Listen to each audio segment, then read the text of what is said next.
हरिः ओम् श्रीगुरुभ्यो नमः हरिः ओम् ॐ पार्थाय प्रतिबोधितां भगवता नारायणेन स्वयं व्यासेन ग्रथितां पुराणमुनिना मध्ये महाभारतम् अद्वैतामृतवर्षिणीं भगवतीम् अष्टादशाध्यायिनीम् अम्ब त्वामनुसन्दधामि भगवद्गीते भवद्वेषिणीम् नमोऽस्तु ते व्यासविशालबुद्धे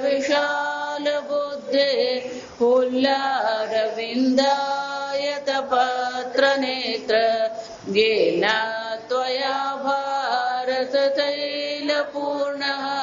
प्रज्वालितो ज्ञानमय प्रदीपः प्रपन्नपारिजाताय स्तोत्रवेत्रैकपाणये ज्ञानमुद्राय कृष्णाय गीतामृतदुहे नमः। सर्वोपनिषदो गावः दुग्धा गोपालनन्दनः पार्थो वत्स सुधीर्भोक्ता दुग्धं गीतामृतं वहत वसुदेवसुतं देवं कंसचाणूरमर्दनं देवकी परमानन्दं कृष्णं वन्दे जगद्गुरुं भीष्मद्रोण तथा जयद्रथजला गान्धारनीलोत्पला शल्यग्राहवती कृपेण वहने कर्णेन वेलाकुला अश्वत्थामविकर्णघोरमकरा दुर्योधनावर्तिनी सोत्तीर्णा खलु पाण्डवैरणनदी कैवर्तकः केशवः पाराशर्यवचः सरोजममलं गीतार्थगन्धोत्कटम् नानाख्यानककेसरं हरिकथा सम्बोधना बोधितम् लोके सज्जन षट्पदैरहरः पेपीयमानं मुदा भूयाद्भारत पङ्कजं कलिमल प्रध्वंसिन श्रेयसे मूकं करोति वाचालं पङ्गुं लङ्घयते गिरिं यत्कृपातमहं वन्दे परमानन्दमाधवम् यं ब्रह्मा वरुणेन्द्ररुद्रमरुतः सुन्वन्ति दिव्यैस्तवैः वेदैः साङ्गपदक्रमोपनिषदैः गायन्ति यं सामगाः ध्यानावस्थितेन मनसा पश्यन्ति यं योगिनः यस्यान्तं न विदुःसुरासुरगणाः देवाय तस्मै नमः। ॐ सहनाववतु सहनौ भुनक्तु सह वीर्यं करवावहै तेजस्विनावधीतमस्तु मा विद्विषावहै। ॐ शान्ति शान्ति शान्तिः। कामैस्तैस्तैर्हृतज्ञानाः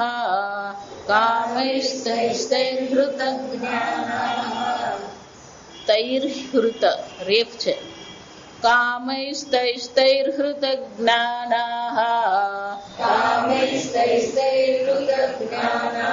प्रपद्यन्त्यन्यदेवताः तन् नियममास्थाय તન તન અનુસ્વરનો મ નથી બોલવાનો, ન નગારાનો. તંતન નિયમમાસ્થાય પ્રકૃત્યા નિયતા સ્વયા યો યો યાન યાન તનું ભક્તઃ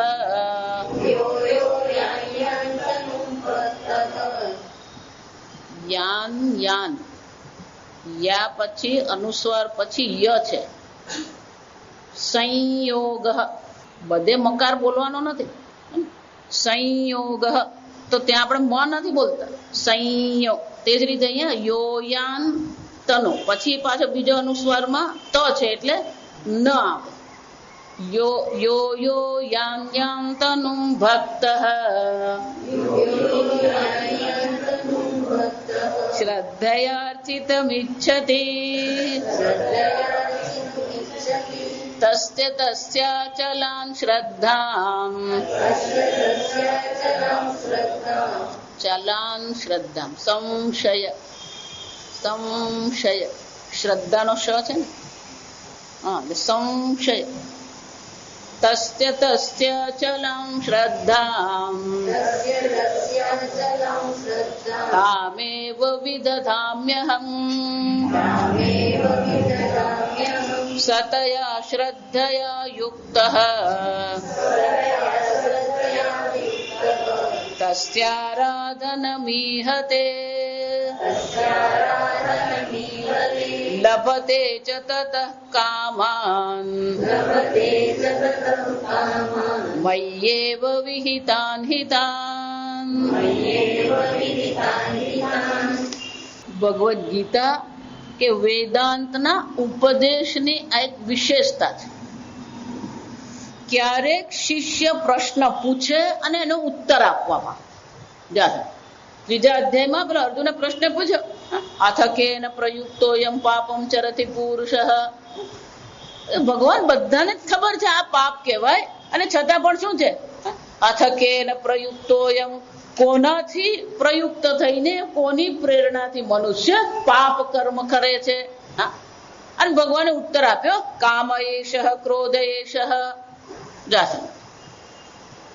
અથવા તો જ્યારે ઉપદેશ કરવામાં આવી રહ્યો હોય અને શિષ્યના મનમાં એ પ્રશ્ન ઉદ્ભવે એ પહેલા જ ઉત્તર શું કરવામાં આચાર્ય ઉત્તર આપી દે. જાગતા ઘણી જગ્યાએ એવું બને આગળ પણ આપણે જોઈ ગયા કે દૈવી હિયેશ ગુણમયી મમ માયા દુરત્યય. આ મારી માયા અર્જુન પાર કરવી અઘરી છે પણ કોણ પાર કરી શકે? મામેવ યે પ્રપદ્યન્તે જે ઈશ્વરને શરણે જાય છે એ આ માયાને પાર કરી જાય. એટલે ત્યાં અર્જુન પ્રશ્ન પૂછે પહેલા જ ભગવાને પ્રશ્ન ઉદ્ભવ્યો અને ભગવાને ઉત્તર આપી દીધો. નમામ દુષ્કૃતિના મૂઢા પ્રપદ્યન્તે.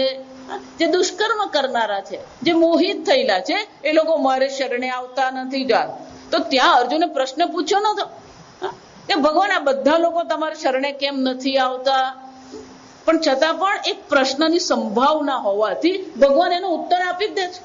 એ જ રીતે અહીંયા પણ ભગવાને શું કીધું વાસુદેવ સર્વમિતિ. આ જ્ઞાન છે, આ જ્ઞાન પ્રાપ્ત કરી લેવાનું છે. આ પરમાત્મા સર્વ છે. સમહાત્મા સુદુર્લભ. એ જાણનાર મહાત્મા દુર્લભ જ નહીં સુદુર્લભ છે. તો કે પછી ભગવાન તમે બધા તમને જાણી કેમ લેતા નથી? એટલે અર્જુન જે પ્રશ્ન પૂછે પહેલા જ ભગવાન શું કરે છે એનો ઉત્તર આપી જ દે. એટલે શંકરાચાર્ય સ્વયં કહે છે આત્મા એવ સર્વમ વાસુદેવ ઇતિ એવમ અપ્રતિપત્તૌ કારણમુચ્યતે. ભગવાન બધાને આ જ્ઞાન કેમ થતું નથી? મહાત્મા દુર્લભ છે નહીં સુદુર્લભ છે. એનો શું થયો? આ બ્રહ્મ જ્ઞાન જ દુર્લભ છે. તો કે બ્રહ્મ જ્ઞાન દુર્લભ કેમ છે? કયા કારણથી આ બ્રહ્મ જ્ઞાન લોકોને થતું નથી? સર્વ પોતાને વાસુદેવ સ્વરૂપે ઓળખી શકતા નથી. એને પાછળનું કારણ શું છે? અને એટલે ભગવાન સ્વયં ઉત્તર આપતા કે છે કામૈહિ કામૈહિ તૈહિ તૈહિ. જો વિચાર અને પુનરાવર્તન કર્યું કામૈહિ કામૈહિ તૈહિ તૈહિ. તો કે તે કામથી કામૈહિ તૈહિ તૈહિ. હવે મજાની વસ્તુ જયારે ભાર આપવાનો આપણે પણ કહીએ તું આવજે જો ચોક્કસ જા. પણ ભાર આપવો ત્યારે પણ 2-3 વાર આપણે બોલી દઈએ એમ ભગવાન પણ શું છે, કામૈહી તૈહી તૈહી, તે કામથી. જો વિચાર, વેદાંતમાં બે જ વસ્તુ છે. એક પોતાને આત્માને પરમાત્મા સ્વરૂપ ઓળખી લેવાના છે, અને એ પરમાત્મા સ્વરૂપ આત્માને ઓળખવા માટે જે વિઘ્ન છે ને એક જ છે, કામૈહી. ત્યાં પણ શું કીધું, કામયેશ ક્રોધયેશ. તમારા દુઃખનું કારણ આ બે જ હોઈ શકે, એક અજ્ઞાન છે અને બીજી ઈચ્છા છે. પણ કે ઈચ્છા જે છે, કામ જે છે, ઈચ્છા જે છે એ બે રીતે પ્રગટ થાય, રાગ અને દ્વેષ. ઈચ્છા બે રીતે પ્રગટ થાય, રાગ અને દ્વેષ. રાગ પણ બે રીતે પ્રગટ થાય. મને જે ગમે એ મળવું જોઈએ, મને જે ગમે એ મારાથી પાસેથી જવું જોઈએ નહીં. મને ગમતું મળે અને મને ગમતું હોય એ મારાથી દૂર થાય નહીં. એ જ રીતે દ્વેષ પણ બે રીતે કામ કરે. મને નથી ગમતું એ મારી પાસે આવવું જોઈએ નહીં, અને મારી પાસે છે એનાથી હું છૂટું. આમ કામ એક જ છે, ઈચ્છા એક જ છે, પણ એ શું થાય છે, ચાર પ્રકારે આપણા જીવનમાં પ્રગટ થતી રહે છે. વિચાર, કોઈ પણ આ તમારા જીવનમાં જુઓ, પણ આ ચારમાંથી એક જ હોય. તમારી જેટલી પણ પ્રવૃત્તિ છે એ બધી પ્રવૃત્તિની પાછળ શું હોવાનું, આ ચાર જ વસ્તુ છે. 500 ને 1000 કાગળિયા થઈ ગયા, હવે શું કરવાનું, એનાથી છૂટો. પેલી 2000 ની નવી નોટ આવી, મને મળે. રાગ અને દ્વેષ, આ ચાર જ છે આ વિચારો જીવન.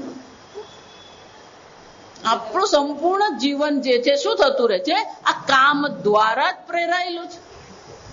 એટલું જ નહીં, આપણા જીવનનું સંચાલન પણ અત્યારે કોણ કરે છે, આ કામ જ કરે છે.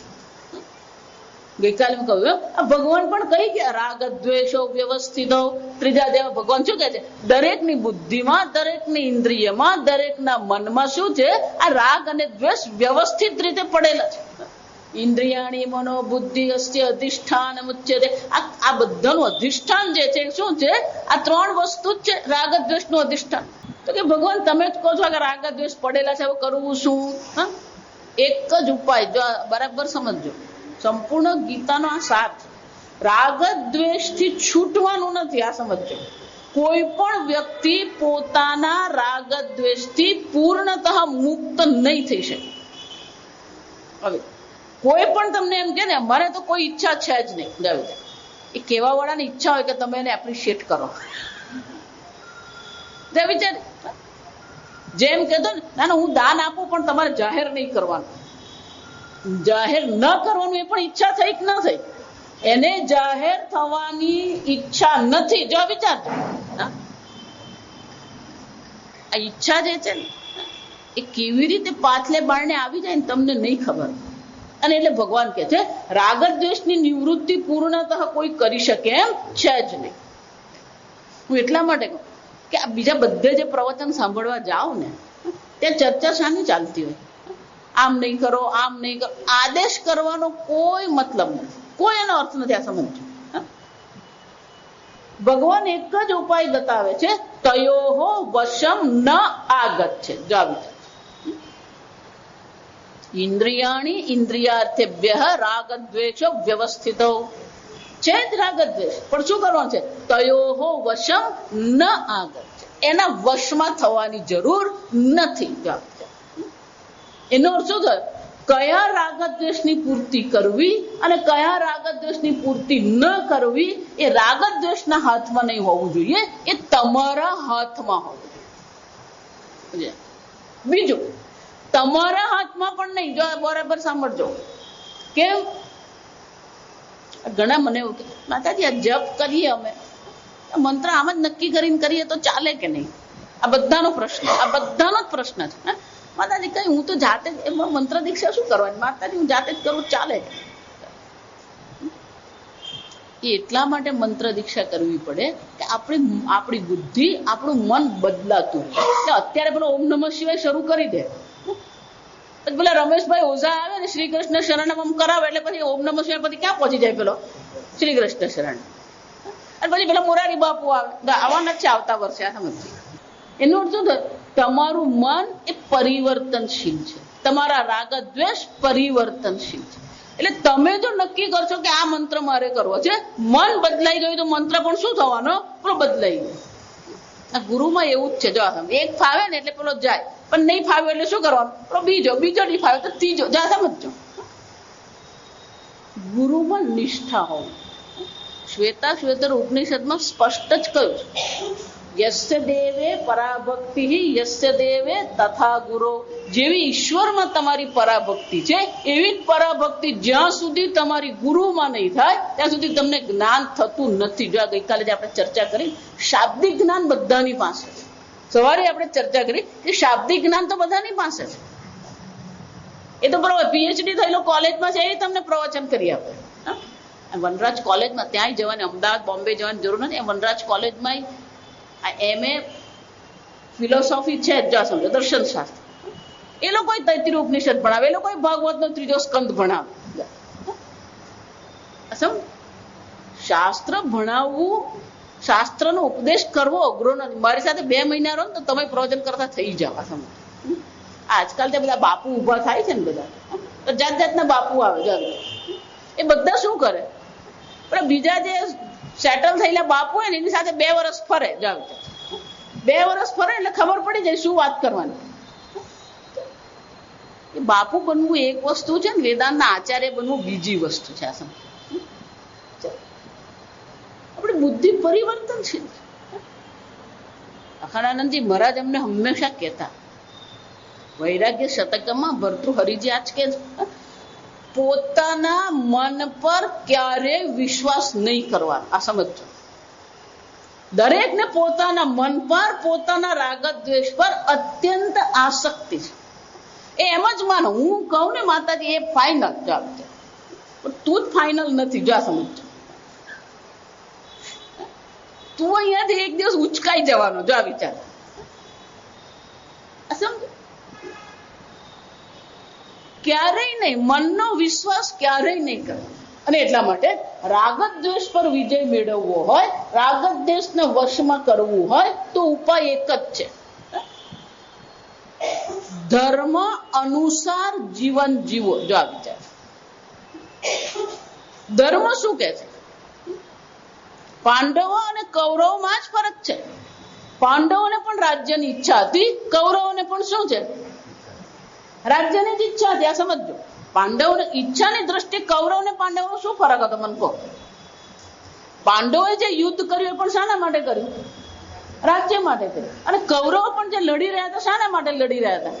રાજ્ય માટે જ લડી રહ્યા હતા. સમજો, પાંડવોને રાજ્ય જે જોઈતું હતું એ રાજ્ય કઈ રીતે જોઈતું હતું? ધર્મથી જોઈતું. જયારે કૌરવે જે રાજ્ય મેળવેલું કયું છે? અધર્મથી છે. આ સમજો, ઈચ્છા ખોટી નથી, ઈચ્છા ખરાબ નથી. આપણે જોઈ ગયા આગળ, જો સમજો, ધર્મ અવિરુદ્ધ કામોસ્મી ભરતર્ષભ. અહીંયા જ આ અધ્યાયમાં જોઈ ગયા અર્જુન, ધર્મ અવિરુદ્ધ જે ઈચ્છા છે એ હું છું. ઈચ્છા એ ભગવાનની શક્તિ છે, પણ જો એ જ ઈચ્છા તમને ધર્મનો ઉલ્લંઘન કરવા માટે દબાણ કરે છે તો એને ના પાડતા શું કરવું પડે? આપણામાં એટલી તાકાત હોવી જોઈએ, આપણામાં એટલું બળ હોવું જોઈએ કે ઈચ્છાને આપણે ના પાડી શકીએ. અને ઈચ્છાને ના પાડવી ને બહુ અઘરી છે. આ સમય આપણી અંદર ક્યાંક ને ક્યાંક પેલો દુર્યોધન બેઠેલો છે. બહુ ડાયા થવાનો પ્રયત્ન કરવાનો જ નહીં.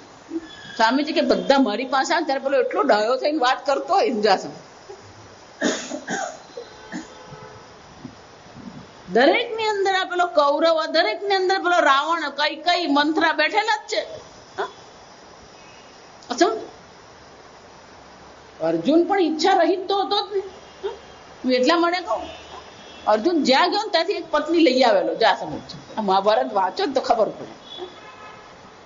1 વર્ષ પર બાવો બન્યો તોય પેલી સુભદ્રાને લઈને આવ્યો. જો વિચારી જોજો, બાવો બનેલો તોય શું કર્યું? એને હસ્તિનાપુર જવાનું હતું, એની બદલે ભગવાનની દ્વારકાની મહેલમાં પહોંચી ગયો. કેમ? પેલી નજર બગડા. જો તમે એ બંનેની જ બગડેલી. આ તમે ઈચ્છા કરવામાં કઈ વાંધો નથી. પણ પ્રશ્ન શું છે? તયોહો વશમ ન આગચ્છ. એનો વશમાં થવાની જરૂર નથી, પણ વશમાં ન થવું હોય તો ઉપાય કયો છે? આ ધર્મ અને અધર્મ. પણ જે લોકો પોતાની ઈચ્છા પર નિયંત્રણ મેળવી શકતા નથી, ભગવાન કોની હવે ચર્ચા કરે છે? તૈહિ તૈહિ કામૈહિ હૃત જ્ઞાનાહ. એ બધાનું જ્ઞાન હૃત એટલે હણાઈ ગયેલું છે. જો વિચાર, તે ઈચ્છાઓથી એમનું જે જ્ઞાન છે એ શું થઈ ગયું? હણાઈ ગયું.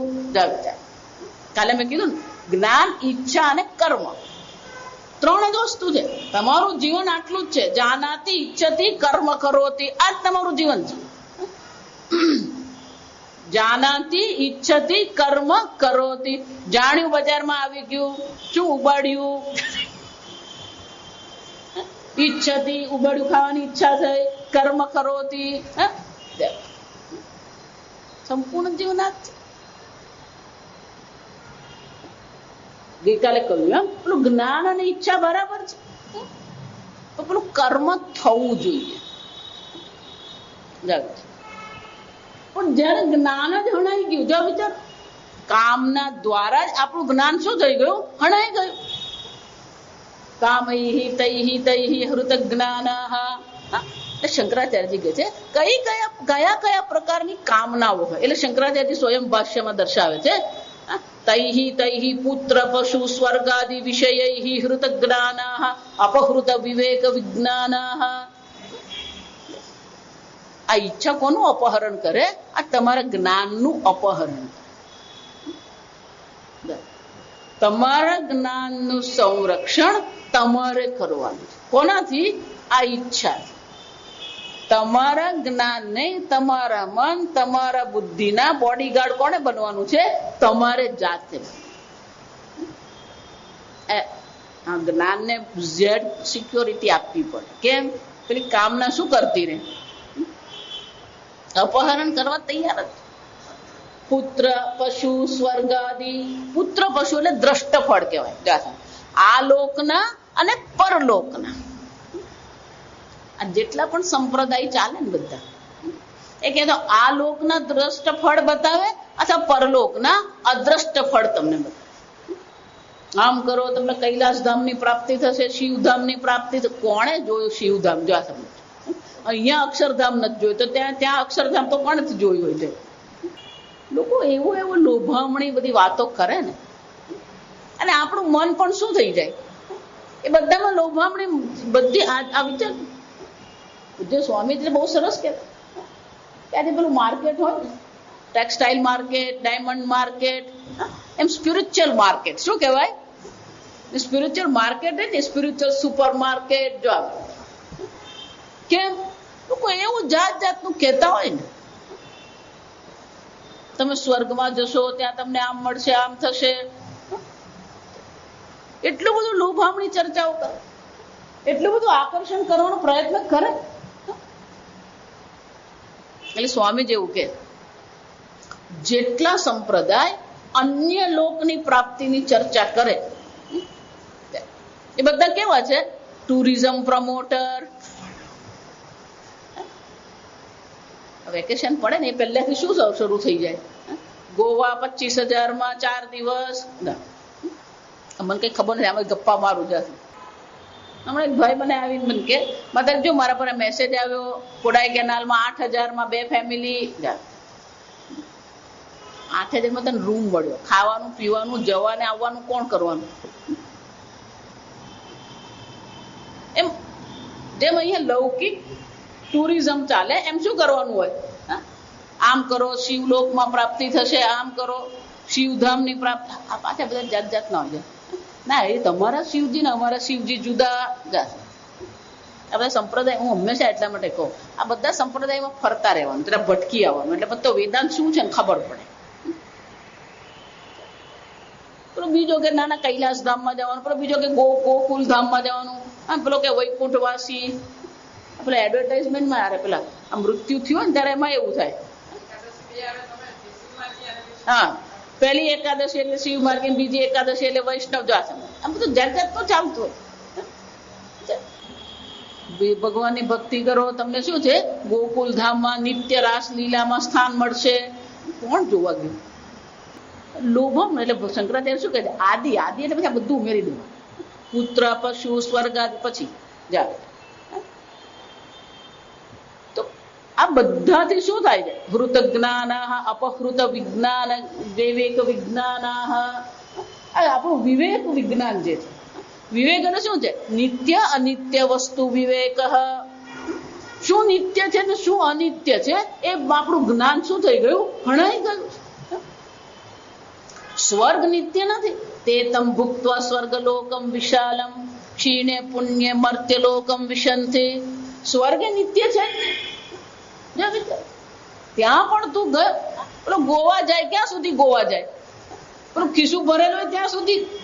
ખિસ્સું ખાલી થાય શું છે? વલસાડ લોકે વિશંતિ. પાછો વલસાડમાં આવી જાય, વળી પાછો કમાણી કરે, વળી પાછો ફરવા જાય. એમ અહીંયા પુણ્યની કમાણી કરી, પુણ્યની કમાણી થઈ ગઈ, એ ક્યાં ગયો? પણ સ્વર્ગમાં ગયો. ક્યાં સુધી સ્વર્ગમાં છે? પેલું પુણ્ય છે ત્યાં સુધી. અને પુણ્ય પૂરું થયું એટલે શું થવાનું? મર્ત્ય લોકે વિશંતિ. આમ આપણે વિવેક કરવાનો છે, નિત્ય શું છે અને અનિત્ય શું છે. અને શંકરાચાર્યજી કહે છે આપણો જે વિવેક વિજ્ઞાન જે છે એ જ્ઞાન જ આપણું શું થઈ ગયું? હણાઈ જાય છે. અને જ્યારે કામના દ્વારા, ઈચ્છા દ્વારા આપણું વિવેક વિજ્ઞાન જ્યારે હણાઈ જાય છે તો શું થાય છે? પ્રપદ્યંતે અન્ય દેવતા. પછી એ કોને શરણે જાય છે? અન્ય દેવતા. આ બહુ સુંદર વિષય છે. હવે પછીના જે 5-6 શ્લોક જે છે ભગવાન બહુ સુંદર ચર્ચા કરે છે કે જે અભિન્ન નિમિત્ત ઉપાદાન કારણ જે ઈશ્વર છે, જેની અષ્ટધા પ્રકૃતિ છે, એ પરમાત્માને એને શરણે કોઈ જતું નથી, પણ શું કરે છે? અન્ય દેવતા. એ વાસુદેવને શરણે જતા નથી, એ પરમાત્માને શરણે જતા નથી, પણ અન્ય નાના દેવતાઓ જે છે એ દેવતાઓને શરણે જાય છે. જો વિચાર. પણ અન્ય દેવતા જે છે એ પણ તમને શું આપી શકે? ધારો કે કોઈ ઇન્દ્રને શરણે ગયો. જો ભગવાન જયારે બાળ લીલા કરી રહ્યા હતા અને ત્યારે ઇન્દ્રની પૂજાનો વખત આવ્યો ત્યારે એમણે શું કહ્યું? જો વિચાર. કૃષ્ણ ભગવાને શું કહ્યું કે એ તો ઇન્દ્રનું કર્તવ્ય છે કે વરસાદ પાડવો, એ ઇન્દ્રનું શું છે? કર્તવ્ય છે. તમે એની પૂજા કરો કે નહીં કરો, ઇન્દ્રએ તો શું કરો? એનું કામ કરવાનું જ છે. સૂર્ય દેવતા છે, સૂર્યએ શું કરવાનું છે? પ્રકાશ અને ઉષ્મા આપવાની જ છે. તમે સૂર્યની પૂજા કરો કે નહીં કરો, સવારે તમે સૂર્યને અર્ઘ્ય ચડાવો કે નહીં ચડાવો, તમે સવારે 8 વાગે ઉઠો, 6 વાગે ઉઠો, સૂર્ય શું થવાનું? એના સમયે ઉદય પામવાનો જ છે, એના સમયે અસ્ત પામવાનો છે. સૂર્યનું શું છે? કર્તવ્ય છે. એમ આ જેટલા પણ દેવતાઓ છે એ દેવતાઓ સર્વ શું કરે છે? પોતપોતાના કાર્ય કરી રહ્યા છે. એને તમે પૂજા કરો તો જ એ કાર્ય કરે, એમ નહીં. ભીષાસ્માદ વાતઃ પવતે ભીષોદેતિ સૂર્ય ભીષાદ અગ્નિશ્ચ સૂર્યશ્ચ. એ પરમાત્માના શાસનમાં શું થઈ રહ્યું છે? અગ્નિ તપી રહ્યો છે, સૂર્ય તપી રહ્યો છે, વાયુ વહી રહ્યો છે. જો વિચાર. સૂર્ય ઉદય થઈ રહ્યો છે. આ સર્વ પોતાનું કર્તવ્ય કરવા ભગવાન બાળ કૃષ્ણ શું કરે? નંદ ભગવાન નંદને સમજાવે છે કે પિતાજી, ઇન્દ્રની પૂજા કરવાની કોઈ આવશ્યકતા નથી, એ તો એનું કર્તવ્ય છે. તો કે તો બેટા કોની પૂજા કરવાની? તો કે આ ગોવર્ધનની પૂજા કરવાની. કેમ? જા સમજો. તમે પશ્ચિમ ઘાટ આપણે જેને કહીએ ને, અહીંયાથી તે કોયમ્બતુર કેરાલા સુધી શું છે? આપણો પશ્ચિમ ઘાટ છે.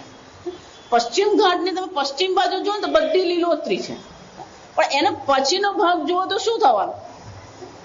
પેલો વરસાદ બધો, જ્યાં પશ્ચિમ ઘાટ છે ત્યાં બધો વરસાદ પડી જ જવાનો પર્વતને લીધે. એટલે બાકીના ભાગમાં પછી શું થવાનું? વરસાદ એટલો પડે ને. તો વરસાદ કોને કારણે આવ્યો? ભગવાન કહે છે આ ગોવર્ધન છે જે આપણી રક્ષા કરે છે. એને કારણે જ વરસાદ થઈ રહ્યો છે, એને કારણે આપણને ઘાસ મળી રહ્યું છે. આ બધું એને છે. તો કોની પૂજા કરીએ? આ ગોવર્ધનની પૂજા કરીએ. બહુ સમજતા. પણ એ પરમાત્મા જે છે એ પરમાત્માને ઓળખતો નથી. જો શરૂઆતમાં જ આપણે ચર્ચા કરી ગયા, અસ્તિ કશ્ચિદ અપાર શક્તિ, એક અપાર શક્તિ કામ કરી રહી છે.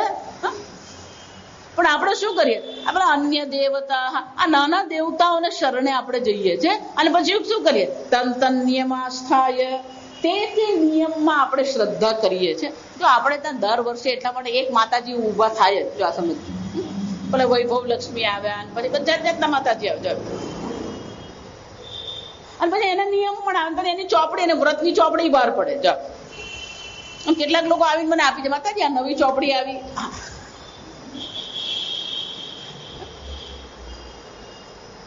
અનેક દેવતાઓ ગુરુઓ છે, એ ગુરુના પણ મંદિર બની જાય અને એના પર એને શ્રદ્ધા છે. જલારામ બાબા પર શ્રદ્ધા છે, શિરડી બાબા પર શ્રદ્ધા છે, સત્ય સાંઈ બાબા પર શ્રદ્ધા છે.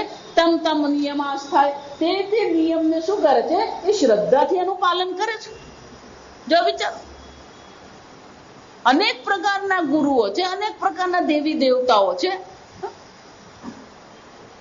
રોજનો જ એક માતાજી નીકળતા હોય અને લોકો એની પાછળ એવા પડે ને. ભગવાન શું કહે છે? એ બધા અન્ય દેવતાઓ છે, એ દેવતાઓની પોતપોતાની શક્તિ છે. ત્યાં સમજવું, ઇન્દ્રની પોતાની શક્તિ છે, એ પૂર્ણ શક્તિ નથી એની. એટલા માટે એને પછી પેલા બ્રહ્માજીને શરણે જવું પડે, વિષ્ણુ ભગવાનને શરણે જવું પડે છે. આજે આ ગામડે હોય ને, એટલે પેલી નાની ડેરી હોય, પાદર હોય ને, ગામનું પાદર હોય તે પેલી ડેરી હોય, તો તે પેલા માતાજી હોય. તો શીતળા માતા શું કહેવાય? પદદેવી. એવું કહેવાય કે એમનું વાહન ગધેડો છે. જો આ સમજ, મને ખબર નથી પણ આજે સાંભળ્યું છે તમને. નહીં એ બધા જુદા જુદા દેવતાઓ છે. એટલે માતાજીની ડેરી છે અને માતાજી જે છે જાસમત, એનું વાહન ગધેડો છે. જાસમત એક ભરવાડ રોજ પેલો માતાજીને એક દીવો મૂકે. એના માતા પિતાએ કહ્યું, તું જયારે આ ભેંસ ગાયને ચરાવવા જાય ત્યારે તારે શું કરી દેવાનું? આ એક દીવો માતાજીને કરો. તું પાછો આવે ને ત્યારે શું કરી દેવાનું? આ એક દીવો તારે કરવાનો. એટલે પેલો નાનો હતો ત્યારથી પેલું ચરાવવા જાય ત્યારે પેલો એક દીવો મૂકવાની એને આદત પડી ગઈ. એક જે પેલો મોટો થયો ને એટલે કે તું આમારી પાસે દીવો મુકાવડાવે, પણ તું કે પગે લાગવા, પગે લાગે તારે જે માગવું માગજે ને. કે જો માતા પિતા સહજ કહી દીધું, તારે જે માગવું માગજે. એટલે પેલો રોજ પગે લાગે, પછી વિચાર કરે શું માગવું. આ તો માગતા આવડવું જોઈએ. આ સમજવું. ક્યારેક એવું થાય કે એવું માગીને તો ભેરવાઈ જઈએ. આ ધ્રુવે ભેરવાઈ જ ગયેલો. આ સમજવાનું કેમ? સાક્ષાત પરમાત્મા સામે ઉભા હતા, આનંદ અનંત આનંદ સ્વરૂપ પરમાત્મા સામે હતા અને એને શું માંગી લીધું? પેલું ધ્રુવ લોક માંગી લીધું અને ભગવાને તથાસ્તુ કહી દીધું. એમ પેલો બિચારો રોજ પેલો પગે લાગે. પણ આટલી બધી ગાયોને લઈ જવું, પછી સાંજે પાછી ભેગી કરીને લઈ આવવું, એટલે એને બહુ મુશ્કેલી પડે.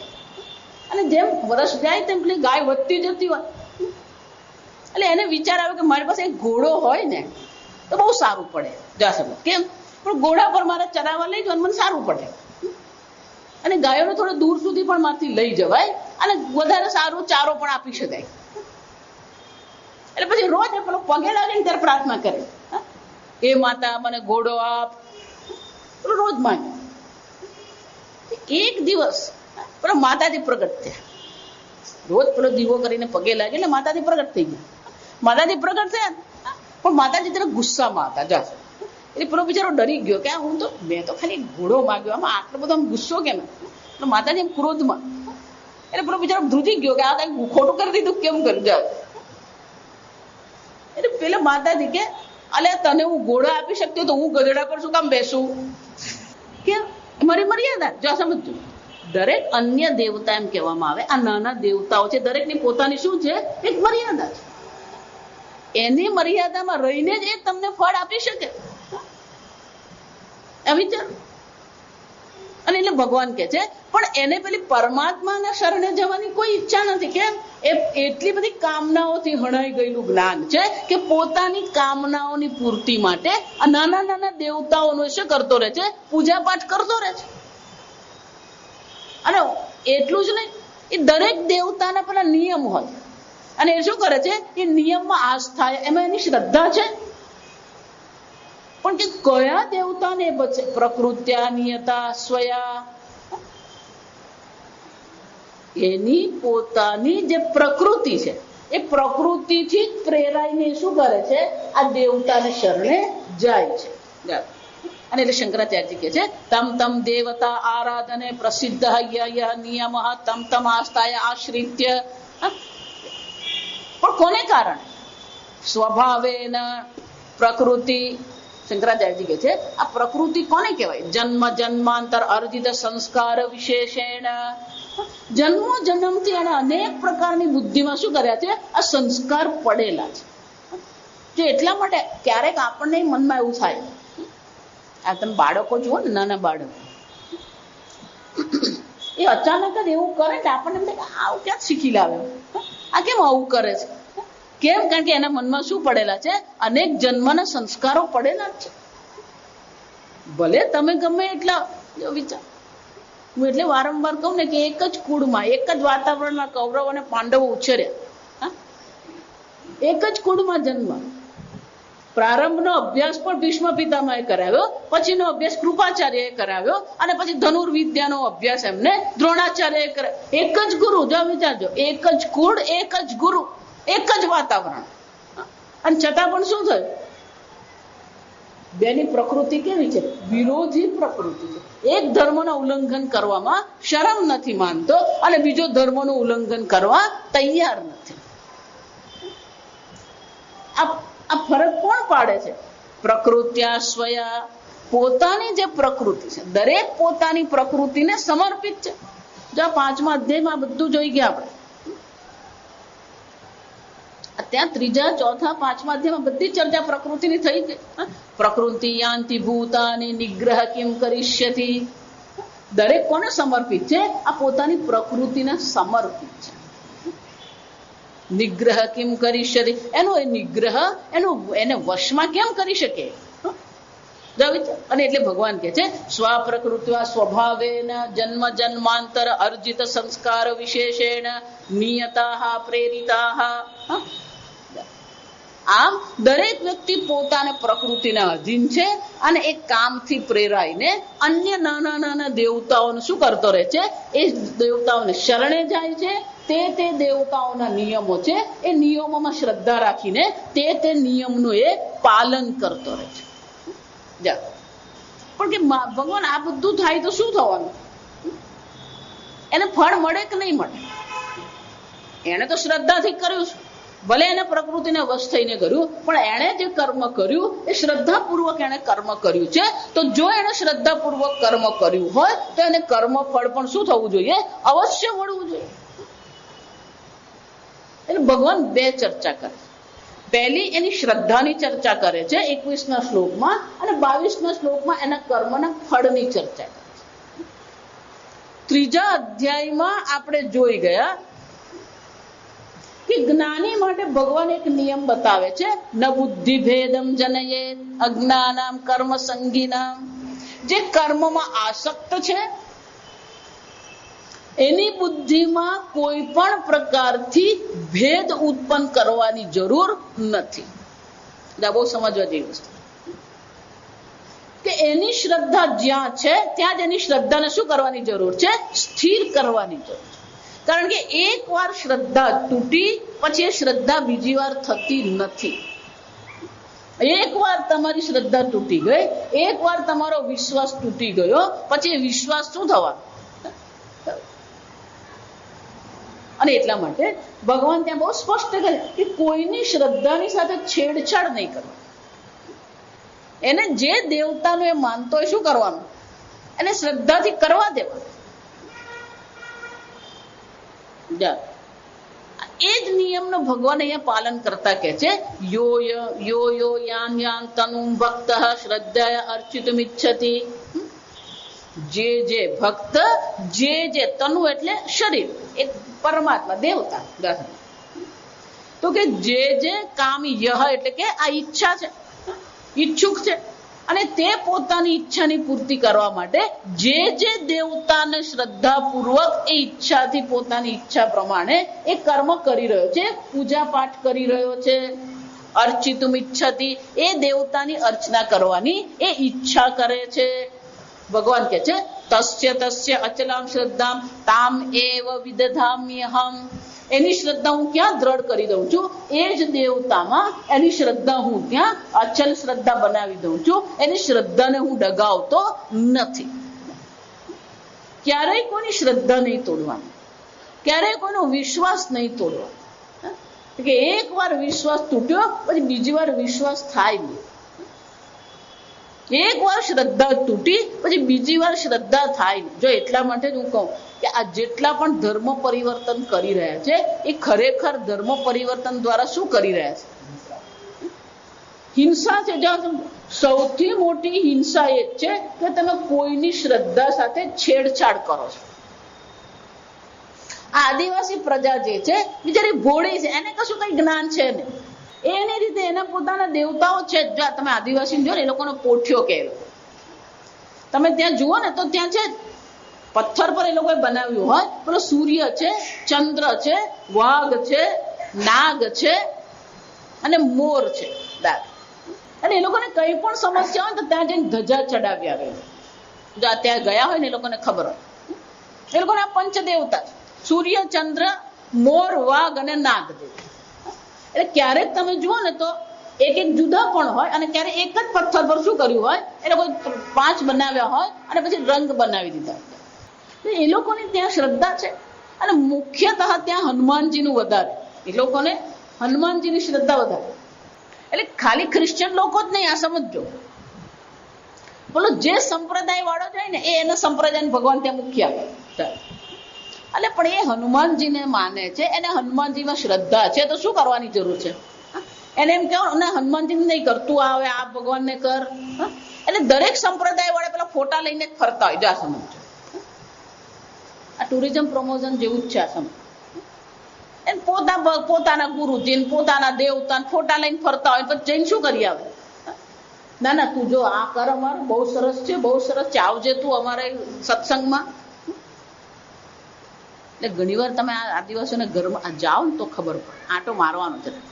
એ બિચારાને ઘરમાં તમે જઈને જો ને તો પેલા 25 સંપ્રદાય ફોટા પડે. એને બિચારાને એમ થાય કે આ ભગવાનનો ફોટો હું ક્યાં ફેંકી દઉં, એટલે એ શું કરે? મૂકી રહે. જેટલા સંપ્રદાય, જેટલા પરિવાર જઈને શું કરી રહ્યા છે એ લોકો. હું એટલા માટે કહું છું કે 15 વર્ષથી હું ત્યાં કામ કરું છું, મને ખબર છે. એ લોકો ગૂંચવાઈ જાય છે, એ લોકોને ખબર નથી પડતી શું કરવું. કેમ કે દરેક જણ જઈને પેલો એક પેલો કંઠી પહેરાવે ને એક ફોટો આપી આવે ને એક પેલો મંત્ર આપી આવે. ડિસ્ટ્રોઈંગ. એ લોકોની શ્રદ્ધાને આપણે શું કરીએ છીએ? વિચલિત કરી નાખીએ છીએ. એને હનુમાનજીમાં શ્રદ્ધા છે, તમારે જઈને શું કરવાનું હોય? તમે એક હનુમાનજીનું મંદિર બનાવી આપો એમને. જો એને આ પોઠિયાને શ્રદ્ધા છે, જઈને એક પોઠિયો એમને કરી આપો. પણ આપણે શું કરીએ? કોઈની પણ શ્રદ્ધા સાથે છેડછાડ નહીં કરો. આજે આ સમજો, હળગા એટલા માટે ક્રિશ્ચિયન થઈ જાય છે કે આ 25 વસ્તુ બતાવી આવે, પેલા લોકોને એમ થાય કે આ બધી 25 માથાકૂટ કરે એના કરતા એક સારું. જો ધર્મ પરિવર્તનમાં ક્યાંક ને ક્યાંક આપણે પણ શું છે, જવાબદાર છીએ. જો આપણે ત્યાં પેલી યશોદા અને મીના ને આવે છે છોકરીઓ રામકથામાં, એ લોકોની સાથે એક બીજી હતી કૌશલ્યા. હવે એ ઝારખંડમાં છે. એક વાર મેં એને કહ્યું, એ લોકો શું કરે તો 2 જણા બધે ફરતા રહે અને ગામડે ગામડે જઈને શું કરે, પેલો સત્સંગ ભજન કરાવે. એક વાર મારી પાસે આવી, ક્યાં ગઈ તો માતાજી અમે લોકો આ સોનગઢ પાસે એક ગામમાં ગયા હતા પણ કે ત્યાં બહુ મગજમારી થઈ ગઈ. કેમ, શું થયું? જા સાંભળ આ હકીકત તમે. કે બધા ભાઈઓ હિન્દુ અને બધી બહેનો છે તે ક્રિશ્ચિયન.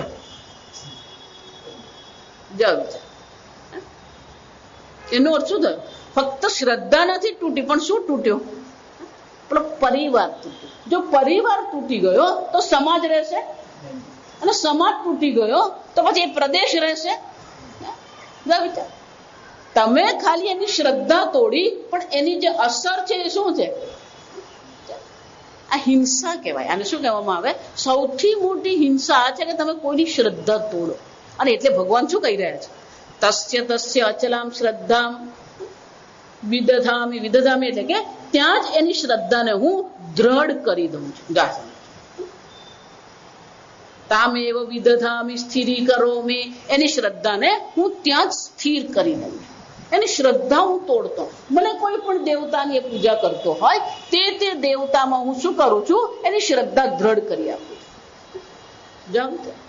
જો ભગવાન કોઈની શ્રદ્ધા તોડતો નથી, ભલે અન્ય દેવતાની પૂજા કરે, તો આપણને કોઈની શ્રદ્ધા તોડવાનો કોઈ હક નથી. આ સમય અને ફક્ત આદિવાસી પ્રજામાં જ થાય છે એમ નહીં. આ સમજો, બે બહેનો મારી પાસે આવતી હતી, એટલી સુંદર કૃષ્ણની પૂજા, જાતે જ એ કૃષ્ણના વસ્ત્રો બનાવે, સવારે 5 વાગે ઉઠીને મંગળા આરતી કરવી, ભગવાનને સ્નાન કરાવવું, ભગવાન ઘરમાં આખું એ લોકોને તમે સિટિંગ રૂમ જોવો ને તો એ મંદિર હતું એમનું ઘરનું જે સિટિંગ રૂમ હતું એ સિટિંગ રૂમને એ લોકોએ શું કરી દીધું હતું? મંદિર બનાવી દીધું. રોજ સરસ મજાની પૂજા કરે, રાત્રે ભગવાનને શયન કરાવવું, ભોજન કરાવવું. બેમાં એક જે છે ને એ બિલકુલ નાસ્તિક થઈ ગઈ. વિચાર, જે આટલી શ્રદ્ધાથી 8-8, 10-10 વર્ષ કૃષ્ણ ભગવાનની પૂજા કરી અને પછી શું થઈ ગયું? બધું જ એને છોડી દીધું. આપણે શું કરી રહ્યા છીએ? કેમ? બીજો સંપ્રદાય વાળા જઈને કે નહીં ને આ કૃષ્ણની પૂજા કરવાની કઈ જરૂર? આ કૃષ્ણ તો દિવ્ય માનવ છે, એની પૂજા ને ભગવાન નથી. જા, શું કરી રહ્યા છે? ભગવાન શું કહે છે? એની શ્રદ્ધાને હું દ્રઢ કરું છું, એની શ્રદ્ધા હું તોડતો નથી. કેમ? યયા એવ પૂર્વમ પ્રવૃત્ત સ્વભાવતઃ. સ્વભાવથી એ પ્રવૃત્ત થયો છે. એના સ્વભાવ, જો આ બાળકો સાથે પણ એવું જ છે. આ સમજો, તમે જુઓ, જો તમારા ઘરમાં નાનું બાળક છે ને, આ જોજો, તમે ઓબ્ઝર્વેશન કરજો. જો તમારા ઘરમાં 8 વર્ષથી નાનું બાળક છે, તમે આખા દિવસમાં એને કેટલી વાર હા પાડો છો ને કેટલી વાર ના પાડો છો? ધારો કે 100 વાર હોય તો 99 વાર તમે ના જ એને પાડી હશે. એનો અર્થ શું થયો? એ તમને જે ના પાડે છે ને, કારણ કે તમે એને શું કરો છો? ના પાડ. બેસી તાનત જવનતા, આનત ખાવા, આખો દિવસ આપણે શું કરતા હોઈએ? ના જ પાડીએ. જો વિચારજો, પેલો બારી પર ચડે તો ના, પેલો ખાવાનું પડે તો ના, પેલો હિંચકા પર ચડે તો ના, ખુરશી પર ચડે તો ના, ભગવાન પાસે જાય તો ના. એને ના જ કરતા રહીએ જ. અને પછી એ ના પાડે ત્યારે આપણને ગમે નહીં, પણ તમે શું કરો છો? પણ એનો અર્થ એવો નથી કે પેલો દીવા પાસે જઈને દાજવા દેવાનું, એમ નથી કહેતી. પણ એને બીજી રીતે, અમેરિકામાં 25 વર્ષ પહેલા એક બહુ સરસ પુસ્તક બહાર પડી, અદભુત પુસ્તક, હાઉ ટુ સે નો.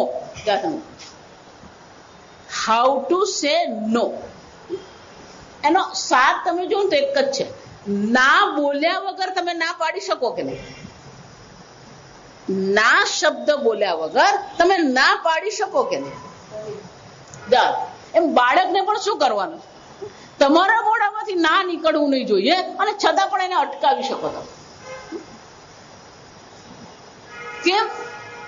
ભગવાન અહીંયા કહે છે કે હું એ લોકોની શ્રદ્ધા કેમ દ્રઢ કરું, સ્થિર કેમ કરું છું? કારણ કે એ બધા કોને સમર્પિત છે? પોતપોતાના સ્વભાવને, પ્રકૃતિને સમર્પિત છે. અને કોઈ પોતાની પ્રકૃતિથી વિરુદ્ધ જઈ શકે એવી કોઈ શક્યતા છે જ નહીં. યયા એવમ પૂર્વમ પ્રવૃત્ત. ભગવાન કે મેં એને પ્રવૃત્ત કર્યા નથી, એ પહેલેથી જ શું છે? પૂર્વમ પ્રવૃત્ત સ્વભાવતઃ. એના સ્વભાવ પ્રમાણે, એની પ્રકૃતિ પ્રમાણે એ તે દેવતાની પૂજા માટે પ્રવૃત્ત થઈ જ ગયો છે. એની તે દેવતામાં શ્રદ્ધા થઈ ગઈ છે. તો પછી મારે શું કરવાનું હોય? હું ના પાડું એ કોઈ પ્રકારે કામ આવવાનું નથી. જો વિચાર, દુર્યોધનને ભગવાન ના પાડવા કે દુર્યોધન યુદ્ધ કરવું નહીં જોઈએ, શું ફળ મળ્યું ભગવાનને? અર્જુનને વિરાટ પુરુષના દર્શન થયા. એ પહેલા વિરાટ પુરુષના દર્શન તો કોના થઈ ગયા હતા? આ વિચાર, અર્જુને તો પછી વિનંતી કરવી પડી, ત્યારે ભગવાને એને વિરાટ સ્વરૂપના દર્શન કરાવ્યા. હા, કોઈ પ્રકારે જયારે દુર્યોધન માન્યો નહીં, ત્યારે યુધિષ્ઠિરે કીધું કે ભગવાન હવે તમે જઈને આ દુર્યોધનને સમજાવો. એટલે ભગવાન દૂત બનીને ગયા રાજસભામાં, બધી રીતે એને સમજાવવી પડ્યું, પણ પેલો માન્યો નહીં. એટલે ભગવાને વિચાર્યું કે એની બુદ્ધિને હું પ્રભાવિત કરું, એને બુદ્ધિને એવી પ્રભાવિત કરું કે એ પેલું યુદ્ધ માટે ના માટે તૈયાર થઈ જાય. અને એની બુદ્ધિને પ્રભાવિત કરવા ભગવાને શું કર્યું? રાજસભામાં પોતાનું વિશ્વ સ્વરૂપ, વિરાટ સ્વરૂપ પ્રગટ કરી દીધું. પણ દુર્યોધનની બુદ્ધિ એટલે દુર્યોધનની બુદ્ધિ જાસમ. અને ભગવાને શું કહ્યું? ભગવાન મને ખબર છે વૃંદાવનમાં તમે બહુ ખેલ કરી આવ્યા, આ બીજો એક ખેલ તમે કરો, હું તમારા ખેલથી માનવાનો નથી. જાસમ કેમ? પૂર્વમ સ્વભાવતઃ એવ પ્રવૃત્તઃ. ભગવાન કે છે એના સ્વભાવ પ્રમાણે એ પ્રવૃત્ત થઈ ગયો છે, એના સ્વભાવ પ્રમાણે એને એ જ દેવતાના સ્વરૂપમાં શ્રદ્ધા થઈ છે, એને જે સમર્પિત છે. તો પછી એની શ્રદ્ધાને હું હલાવતો નથી, એની શ્રદ્ધાને હું ત્યાં જ દ્રઢ કરી દઉં. ભગવાન એ તો બરાબર છે, તમે એની શ્રદ્ધાને દ્રઢ કરી દીધી, પણ તમે શું કરો? સહતયા શ્રદ્ધયા યુક્ત તસ્યારાધનમીહતે. તે શ્રદ્ધાથી તે દેવતાનું એ શું કરે છે? આરાધનમ, એ પૂજા પાઠ કરે છે. તો હું શું કરું છું? લભતે ચ તતઃ કામાન. એની જે ઈચ્છા છે તે ઈચ્છાની પૂર્તિ અવશ્ય થાય છે. ચોથા અધ્યાયમાં આપણે જોઈ ગયા છે કે અન્ય દેવતાની જયારે તમે પૂજા કરો છો અને તમને કર્મફળ તત્કાળ મળે છે. ક્ષિપ્રમ હિમાનુષે લોકે. ક્ષિપ્રમ એટલે તત્કાળ. આ લોકમાં અન્ય દેવતાઓની તમે જયારે પૂજા કરો છો એ સકામ પૂજા છે. એમાં નિષ્કામ ભાવ નથી, કામનાથી પ્રેરાઈને કરી રહ્યો છે, સકામ બુદ્ધિથી એ કર્મ કરી રહ્યો છે. અને સકામ બુદ્ધિથી જયારે એ કર્મ કરે છે, ભગવાન શું કે છે? ક્ષિપ્રમ હિમાનુષે લોકે સિદ્ધિર્ભવતી કર્મજા. આ કર્મથી જે સિદ્ધિ છે એ આ લોકમાં કેવી છે? તત્કાળ મળે છે. જો એટલે તમે જુઓ કે પેલા દેવતાઓને કે પેલાને કર્યું ને એનું કામ થઈ ગયું, એનો વેપારમાં ચાલુ થઈ ગયું, બધા ફળ આપણને દેખાય જ છે. પણ આ બધા ફળ કેવા છે? કર્મજામ. એ કેવા છે? કર્મથી ઉત્પન્ન થયેલું. જો એ કર્મથી ઉત્પન્ન થયું તો કર્મ અનિત્ય છે, તો એને મળેલું ફળ પણ કેવું હોવાનું? અનિત્ય જ હોવાનું. એટલે મેં આગળ કીધું વિવેક વિજ્ઞાન એટલે નિત્ય અને અનિત્યનો વિવેક કરવા. પણ એમની બુદ્ધિ હણાઈ નથી, એમનો વિવેક હણાઈ ગયો છે. અને એટલે ભગવાન કે છે કે તે દેવતા સ્વરૂપે તે ઈચ્છાની હું શું કરતો રહું છું? પૂર્તિ કરું છું. એને તે દેવતા દ્વારા તે કર્મફળ મળતું રહે છે. પણ ખરેખર એ કર્મફળ દેવતા આપે છે. મયા એવ વિહિતાન હિતાન. આ જેટલા પણ કર્મફળ એમને મળી રહ્યા છે, જેટલી પણ ઈચ્છાની પૂર્તિ થઈ રહી છે, એ બધી ઈચ્છાની પૂર્તિ જે થઈ રહી છે એનું વિધાન કરનાર, આદેશ કરનાર તો કોણ છે? મયા એવ હિ. ભગવાન કે છે તે દેવતા આપે છે એવું દેખાય છે, પણ ખરેખર કર્મફળ દાતા તો કોણ છે? હું છું. ઈશ્વરને આ બે પ્રકારથી ઓળખવાના છે.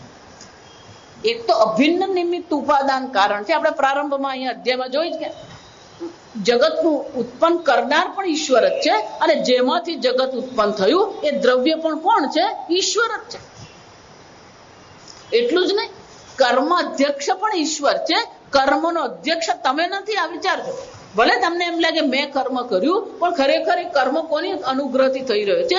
ઈશ્વરના અનુગ્રહથી કર્મ થાય. હું બોલું છું કોના અનુગ્રહથી થાય? અગ્નિ દેવતાના અનુગ્રહથી હું બોલી શકું છું.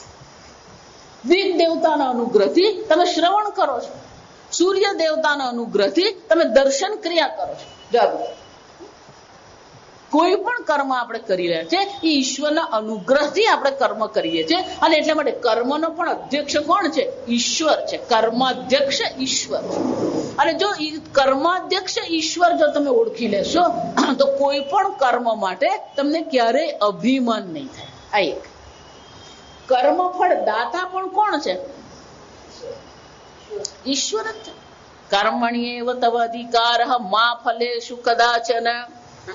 અર્જુન, કર્મફળમાં તને કોઈ સ્વતંત્રતા નથી.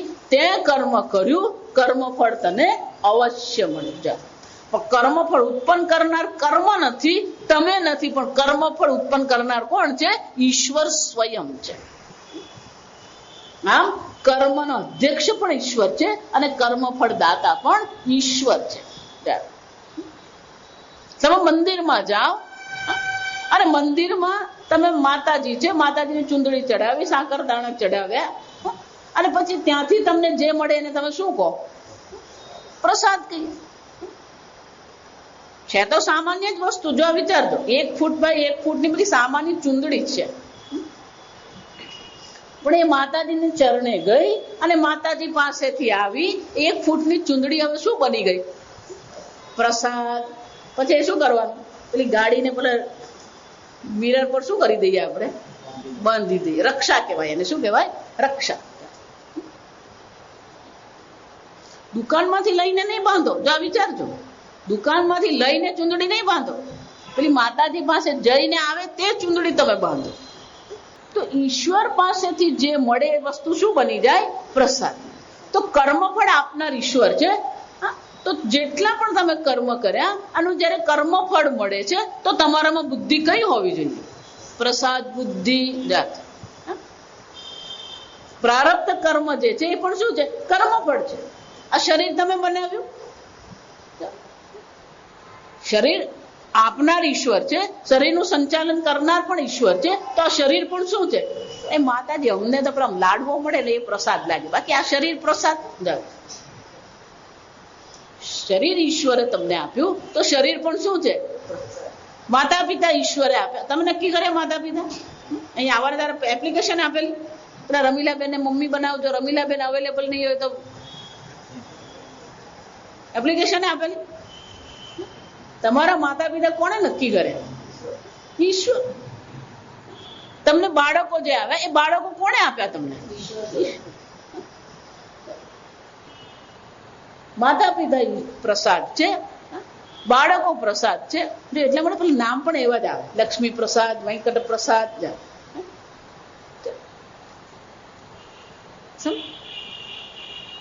ઈશ્વર આપી રહ્યો છે. આ જગત ઈશ્વરે બનાવતા. આ જગત પણ શું છે? માતાજી પતિ પત્ની નું એ એવું જ છે. પતિ પત્ની પણ શું છે? પ્રસાદ. માતાજી આ પ્રસાદ પ્રસાદ કરો પણ એનો કઈ ફાયદો કરો, મોટો ફાયદો. કેમ? પ્રસાદે સર્વ દુઃખાના મહાનિહ્યસ્ય જાયતે. એક વાર પ્રસાદ બુદ્ધિ કરી તો પણ કોઈ દુઃખ તમારું રહેતું જ નથી. એટલે નરસિંહ મહેતા શું કહી? જે ગમે જગદ ગુરુ જગદીશને તે તણો ખરખરો ફોક કર. કેમ? કર્મફળ દાતા ઈશ્વર છે, કર્માધ્યક્ષ ઈશ્વર છે. જો આ સમજો, અહીંયા જે આ ચર્ચા ચાલી રહી છે ને એ જ છે. કર્મફળ દાતા ઈશ્વર છે. એટલે ભગવાન કે છે કર્મ એને એ દેવતાને કરી, એ દેવતાની આરાધના કરી, શ્રદ્ધાપૂર્વક એ દેવતાની અર્ચના કરી, પણ એને કર્મફળ આપનાર તો કોણ છે? મયા હિએવ જાગૃત. કર્મફળ આપનાર તો અર્જુન હું જ છું, કારણ કે હું કર્મફળ દાતા. અહીંયા હું એટલે પછી કૃષ્ણ નહીં કરવાના, સમજો, શ્યામ સુંદર મુરલીધર નહીં. આપણી બુદ્ધિ ક્યાં ને ક્યાં અટવાતી ફરતી હોય.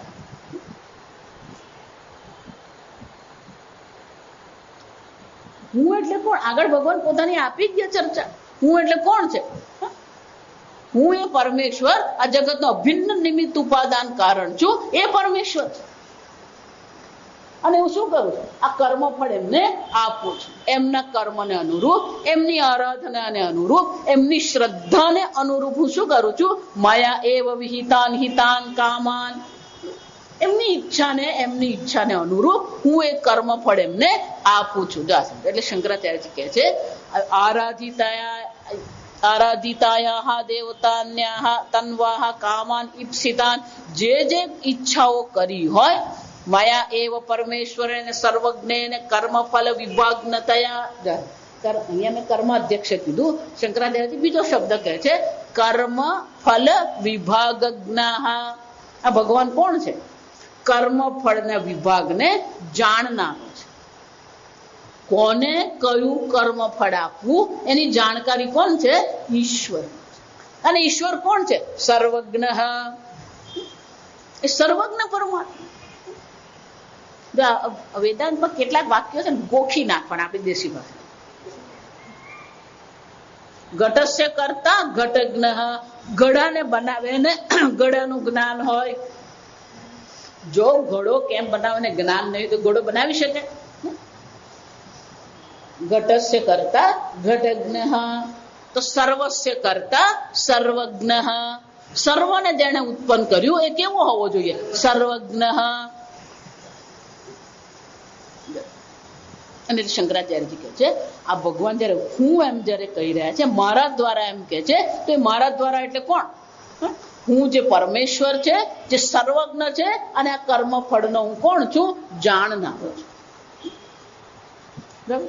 અને એટલે કે છે મયા એવ પરમેશ્વરેણ સર્વજ્ઞેન કર્મ ફલ વિભાગનતયા વિહિતા નિર્મિતા. હું જ એ કર્મફળ ઉત્પન્ન કરું છું અને એ કર્મફળ હું એને આપી રહ્યો છું. યસ્માત તે ભગવતા વિહિતા કામાહ તસ્માત તાન અવશ્યમ લભતે. આમ કોઈ પણ કર્મ જે છે એ નિષ્ફળ જતું નથી. ભગવાન કે ભલે એને અન્ય દેવતાની અર્ચના કરી છે, અન્ય દેવતામાં એની શ્રદ્ધા છે, પણ એ કર્મનું ફળ એની શ્રદ્ધાને અનુરૂપ હું અવશ્ય આપું છું. અવશ્યમ લભતે, એને કર્મ ફળ અવશ્ય મળે છે. શંકરાચાર્યજી કહે છે હિતાન ઇતિ પદચ્છેદે હિતત્વમ કામાનામ ઉપચરિતમ. અહીંયા આજે શ્લોકનો ચોથો પાદ જે છે ને, માયા એવ વિહિતાન હિ તાન. વિહિતાન હિ તાન. હિ એટલે કારણ કે મારા દ્વારા જ એમને કર્મ ફળ આપવામાં આવે છે. આ એક અર્થ થાય. વિહિતાન હિ અને પછી પેલું તાન છૂટું લખેલું. શંકરાચાર્યજી પાસે બીજી પણ હસ્તપ્રદ હશે. એ જમાનામાં આ છાપવાનું હતું નહીં. તમે ગુરુ પાસે જાઓ અને તમારે ગીતા ભણવી હોય તો ગુરુ પાસે જે ગીતા હોય એ લઈને તમારે શું કરવાનું હોય? તમારે તમારી પોતાની હસ્તપ્રત તૈયાર કરવાની અને પછી ગુરુ શું કરે? તમને શીખવે. એટલે અનેક હસ્તપ્રત હોય અને એમાં ક્યાંક લખવામાં કોકને ભૂલ થઈ જાય તો વિહિતાન હિ અને પછી તાન અલગ છે અને બધે શું થઈ ગયું? એટલે શંકરાચાર્યજી કહે છે પાઠાંતર કહેવાય એને. શાસ્ત્રમાં શું કહેવાય? પાઠાંતર. એટલે શંકરાચાર્યજી પાસે પણ અનેક હસ્તપ્રત હશે. એમાં એક હસ્તપ્રતમાં શું હતું? હિતાન. એ સાથે લખેલું હતું. વિહિતાન હિતાન શું થઈ ગયું? સાથે લખાયું. જો એ સાથે લખાયું હોય તો શું થાય? વિહિતાન હિતાન. બે શબ્દ થઈ ગયા. અલગ હોય તો ત્રણ શબ્દ છે. વિહિતાન હિ તાન. તો ત્યાં હિ અલગ હોય ત્યારે કારણ કે એમ થઈ જાય. તાન એટલે કામા. વિહિતાન એટલે કે મારા દ્વારા જ વિહિત થયા છે, મારા દ્વારા જ એનું વિધાન કરવામાં આવ્યું છે, એનો આદેશ કરવાનો. પણ જો આ બે શબ્દ થઈ જાય વિહિતાન હિતાન, તો આપણે ગઈકાલે જ જોઈ ગયું વિશેષણ હોય એ શું કરે? વિશેષણનું લિંગ અને વચન લઈ લે. એટલે કામાન જે છે એ શું છે? બહુવચન છે, દ્વિતીય વિભક્તિ છે. અને વિહિતાને પણ શું થયું? દ્વિતીય વિભક્તિ બહુવચન. અને હિતાન એ પણ શું થઈ ગયું? દ્વિતીય વિભક્તિ બહુવચન. એટલે શંકરાચાર્યજી કહે છે ધારો કે પણ હિતાનીતિ પદચ્છેદે, જો આ શ્લોકના પદનો છેદ કરવામાં આવે, અલગ કરવામાં આવે, તો હિતાન તરીકે જો તમે પદચ્છેદ કરો તો હિતત્વમ કામાનામ ઉપચરિતમ. તો પછી આ જે કામનાઓ જે છે એ કામનાઓ કેવી છે? હિતાન, એનું કલ્યાણ કરનારી છે. એવો હિત એટલે કલ્યાણ. ઉપચરિતમ કલ્પ્યમ નહીં કામાહ હિતાહ કસ્યચિત. પણ કે આ કામનાઓ જે છે એ ક્યારેય કોઈનું મંગળ કરનારી હોઈ શકે? શંકરાચાર્યજી કહે છે ધારો કે પણ આવું પાઠાંતર તમને જોવા મળે તો યોગ્ય નથી, કારણ કે કામના ક્યારેય કોઈનું મંગળ કરનારી હોતી નથી. એટલે શંકરાચાર્યજી કહે છે ન ઉપચર કલ્પ્યમ નહીં કામા હિતાહ કસ્યચિત. આ કામના ક્યારેય તમારું કોઈ પણ પ્રકારે હિત કરનાર, મંગળ કરનારી હોઈ શકે જ નહીં. જો આગળ એટલા માટે કહી ગયા જહી શત્રુ મહાબાહો કામ રૂપમ દુરાસદમ અર્જુન, આ કામરૂપી જે શત્રુ છે એને તું શું કર? જહી એને હણી નાખ. તમારો શત્રુ કોણ છે? કોઈ આજુબાજુ તમારો શત્રુ નથી. આ સમજો, તમારા રાગ દ્વેષ ને તમારી કામનાઓ જ તમારો શત્રુ. આ છઠ્ઠા અધ્યાય જોઈ જ ગયા. આત્મૈવ હિ આત્મના બંધુ આત્મૈવ રિપુરાત્મનઃ. તમે જ તમારા મિત્ર છો અને તમે જ તમારા શત્રુ છો. કઈ રીતે? જો આ મન ધર્મ પ્રમાણે તમને ચાલવા માટે પ્રેરણા આપે છે તો એ તમારું મિત્ર છે. આ જ મન, આ જ ઈચ્છાઓ જો તમને ધર્મનું ઉલ્લંઘન કરાવનાર છે તો એ તમારો શું છે? શત્રુ છે. અને એટલે શંકરાચાર્ય કહે છે ઈચ્છાને ક્યારેય હિત એવું વિશેષણ આપી શકાય એવી શક્યતા નથી. એટલે ધારો કે પણ જો તમારી પાસે એવું હસ્તપ્રત હોય અને એમાં એવું લખ્યું હોય વિહિતાન હિતાન, તો એ યોગ્ય પાઠાંતર નથી. ખરેખર તો શું હોવું જોઈએ? વિહિતાન હિ તાન. આ તાન એટલે તે કામનાઓનો વિહિત હું જ કરું છું, એટલે કે હું જ એ કામનાઓની પૂર્તિ કરું છું. આમ ભલે તે દેવતાઓની એ લોકો આરાધના કરતા રહેશે, પણ એ આરાધનાનું ફળ એમને એવું લાગે છે કે તે દેવતાએ મને કર્મફળ આપ્યું, પણ ખરેખર કર્મફળ દાતા તો હું છું. એટલા માટે કહું, આ સકામ ભાવથી જેટલા પણ આપણે બાધા રાખીએ, માનતા રાખીએ, પૂજા કરીએ, પદયાત્રા કરીએ, બધું જાત જાતનું ચાલતું અને એમની ઈચ્છા પૂર્તિ થાય પણ છે. પણ ખરેખર ભગવાન કહે છે એ સર્વ ઈચ્છાની પૂર્તિ કરનાર તો હું છું, કારણ કે હું સર્વજ્ઞ પરમાત્મા જ કર્મ અધ્યક્ષ પણ છું અને કર્મફળને આપનાર પણ હું જ છું. આગળ આપણે આવતીકાલે. ઓમ સ્વસ્તિ પ્રજાભ્યઃ પરિપાલયન્તામ ન્યાયેન માર્ગેણ મહિં મહિષાઃ ગોબ્રાહ્મણેભ્યઃ શુભમસ્તુ નિત્યં લોકા સમસ્તા સુખિનો ભવન્તુ કાલે વર્ષતુ પર્જન્યઃ પૃથ્વી સસ્યશાલિની દેશોऽયં ક્ષોભરહિતઃ બ્રાહ્મણા સન્તુ નિર્ભયાઃ. ઓમ સર્વેષાં સ્વસ્તિર્ભવતુ સર્વેષાં શાંતિર્ભવતુ સર્વેષાં પૂર્ણં ભવતુ સર્વેષાં મંગલં ભવતુ સર્વે ભવन्तુ સુખિનઃ સર્વે સન્તુ નિરામયાઃ સર્વે ભદ્રાણિ પશ્યन्तુ મા કશ્ચિદ દુઃખભાગ ભવેत्. અસતો મા સદ્ગમય તમસો મા જ્યોતિર્ગમય મૃત્યોર્મા અમૃતંગમય. ઓમ પૂર્ણમદ પૂર્ણમિદં પૂર્ણાત પૂર્ણમુદચ્યતે પૂર્ણસ્ય પૂર્ણમાદાય પૂર્ણમેવાવશિષ્યતે. ઓમ શાંતિ શાંતિ શાંતિ. હરિ ઓમ. શ્રી ગુરુભ્યો નમઃ. હરિ ઓમ.